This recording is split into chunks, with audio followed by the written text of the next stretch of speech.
One of the things that I remember reading about and hearing about was that people are more comfortable being honest to an AI avatar than they are to a physician. And a lot of that had to do with the physician being rushed for time. But I wonder if that's what you were just talking about, like this ability to capture information using this AI platform and then using it to potentially diagnose somebody or to identify a problem.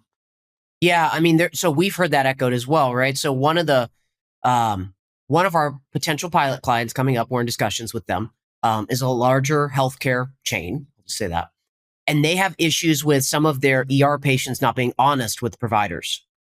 And that might be because it's not their native language. It might be because they don't generally trust the medical system. It might be because the provider has bad bedside manner. But what that means long term is you're not really solving for the root cause.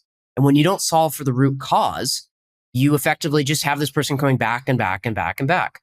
And so that benefits no one. It doesn't benefit the provider, doesn't benefit the payer, and it doesn't benefit the person, right? Because we're not solving it.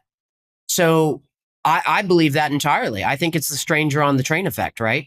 Which is you traditionally don't want to expose an area that might make you feel vulnerable or weak, whether it be from cultural conditioning or just the fact that it's embarrassing, right? Or even more than that, you don't trust this person on the other end.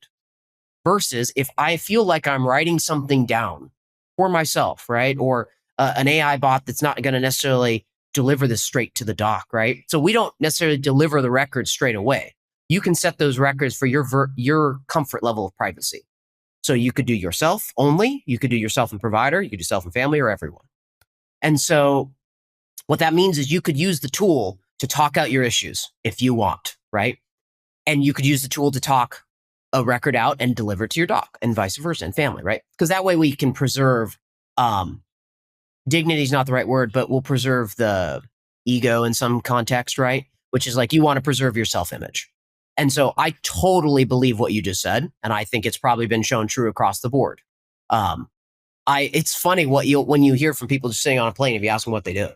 Like one time I got exposed to a DA and she didn't tell me anything confidential, but she told me all about her district attorney. Yeah, district attorney. And she didn't expose anything confidential, but she just told me about what her job was. And it was a context that I think very few people get because she was just riffing. We were on a 4-hour flight and she was just wanting to talk, right? And I was just like yourself asking questions. And so people tell all kinds of stuff. Well, it's important to point out that AI doesn't get tired. Exactly. And AI doesn't have a 7-minute window. Exactly. Right. You may be with the physician for 7 minutes and you're like, well, I need to get all of this out.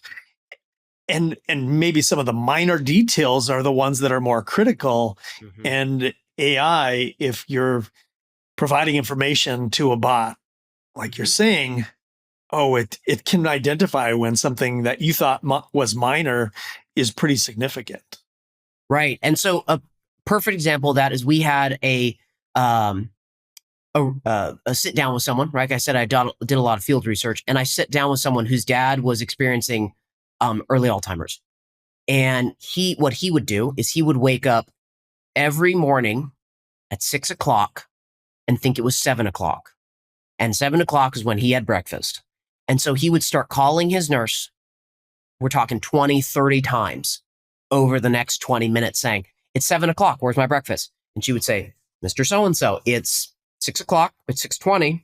Got another little bit of time, right?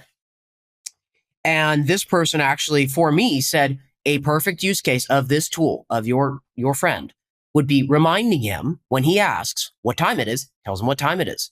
Because that bot's never going to get annoyed, ever, right? A person only has so much bandwidth.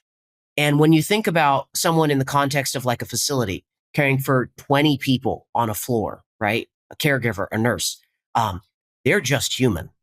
And so what we hope to do in some form or fashion is reduce empathy fatigue, because that's a very real problem for caregivers, is that empathy fatigue and burnout. And then the care quality suffers. So I think you nailed it exactly. There's a huge part of that. AI never gets tired.